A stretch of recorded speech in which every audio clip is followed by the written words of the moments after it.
इस अमृत काल का आह्वान है, इस अमृत काल का आह्वान है मुक्त मातृभूमि को नवीन प्राण चाहिए, नवीन पर्व के लिए नवीन प्राण चाहिए। मुक्त गीत हो रहा नवीन राग चाहिए, नवीन पर्व के लिए नवीन प्राण चाहिए।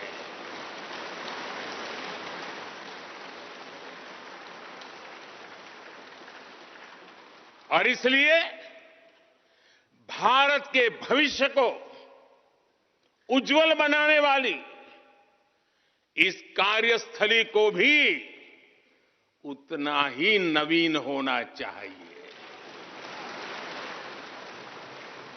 आधुनिक होना चाहिए।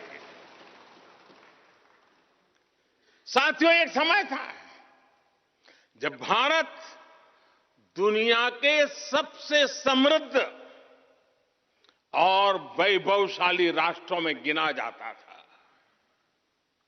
भारत के नगरों से लेकर महलों तक, भारत के मंदिरों से लेकर मूर्तियों तक, भारत का वास्तु भारत की विशेषज्ञता का उद्घोष करता था। सिंधु सभ्यता के नगर नियोजन से लेकर मौर्यकालीन स्तंभों और स्तूपों तक, चोल शासकों के बनाए भव्य मंदिरों से लेकर जलाशयों और बड़े बांधों तक, भारत का कौशल विश्व भर से आने वाले यात्रियों को हैरान कर देता था। लेकिन सैकड़ों साल की गुलामी ने हमसे हमारा ये गौरव छीन लिया। एक ऐसा भी समय आ गया जब हम दूसरे देशों में हुए निर्माण को देखकर मुग्ध होने लग गए। 21वीं सदी का नया भारत बुलंद हौसले से भरा हुआ भारत अब गुलामी की उस सोच को पीछे छोड़ रहा है। आज भारत प्राचीन कला की उस गौरवशाली धारा को एक बार फिर अपनी तरफ मोड़ रहा है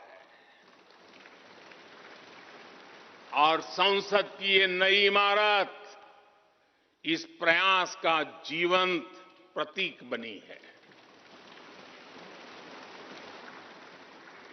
आज नए संसद भवन को देखकर हर भारतीय गौरव से भरा हुआ है। इस भवन में विरासत भी है, वास्तु भी है, इसमें कला भी है, कौशल भी है, इसमें संस्कृति भी है और संविधान के स्वर भी है। आप देख रहे हैं कि लोकसभा का आंतरिक हिस्सा, यहां भी देखिए, यहां भी देखिए, राष्ट्रीय पक्षी मोर पर आधारित है। राज्यसभा का आंतरिक हिस्सा राष्ट्रीय फूल कमल पर आधारित है और संसद के प्रांगण में हमारा राष्ट्रीय वृक्ष बरगद भी है। हमारे देश के अलग अलग हिस्सों की जो विविधता है, इस नए भवन ने उन सबको समाहित किया है।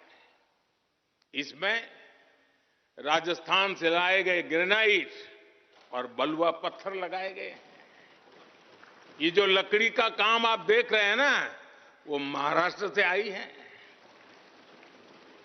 यूपी में भदोही के कारीगरों ने इसके लिए अपने हाथ से कालीनों को बुना है। एक तरह से इस भवन के कण कण में हमें एक भारत श्रेष्ठ भारत की भावना के दर्शन। साथियों, संसद के पुराने भवन में सभी के लिए अपने कार्यों को पूरा करना कितना मुश्किल हो रहा था, ये हम सभी जानते हैं।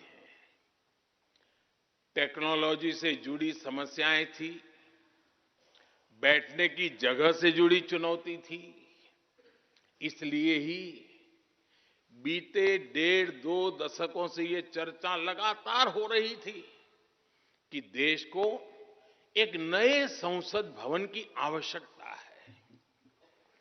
और हमें ये भी देखना होगा कि आने वाले समय में सीटों की संख्या बढ़ेगी, सांसदों की संख्या बढ़ेगी, वो लोग कहां बैठते हैं?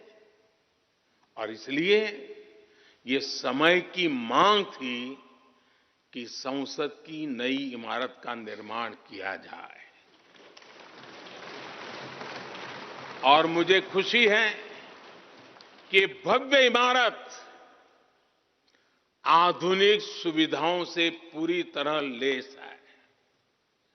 आप देख रहे हैं कि इस समय भी इस हॉल में सूरज का प्रकाश सीधे आ रहा है, बिजली कम से कम खर्च हो, हर तरफ लेटेस्ट टेक्नोलॉजी वाले गैजेट्स हों, इन सभी का इसमें पूरा ध्यान रखा गया है। साथियों, आज सुबह ही मैं इस संसद भवन को बनाने वाले श्रमिकों के एक समूह से मिला हूं। इस संसद भवन ने करीब 60,000 श्रमिकों को रोजगार देने का भी काम किया है। उन्होंने इस नई इमारत के लिए अपना पसीना बहाया है। मुझे खुशी है कि इनके श्रम को समर्पित एक डिजिटल गैलरी भी संसद में बनाई गई है और विश्व में शायद ये पहली बार हुआ होगा। संसद के निर्माण में अब उनका योगदान भी अमर हो गया है। साथियों, कोई भी एक्सपर्ट अगर पिछले 9 वर्षों का आकलन करे तो पाएगा कि ये 9 साल भारत में नव निर्माण के रहे हैं, गरीब कल्याण के रहे हैं। आज हमें संसद की नई इमारत के निर्माण का गर्व है, तो मुझे पिछले 9 साल में गरीबों के 4 करोड़ घर बनने का भी संतोष है। आज जब हम इस भव्य इमारत को देखकर अपना सर ऊंचा कर रहे हैं, तो मुझे पिछले 9 साल में बने 11 करोड़ शौचालयों का भी संतोष है, जिन्होंने महिलाओं की गरिमा की रक्षा की, उनका सर ऊंचा कर दिया।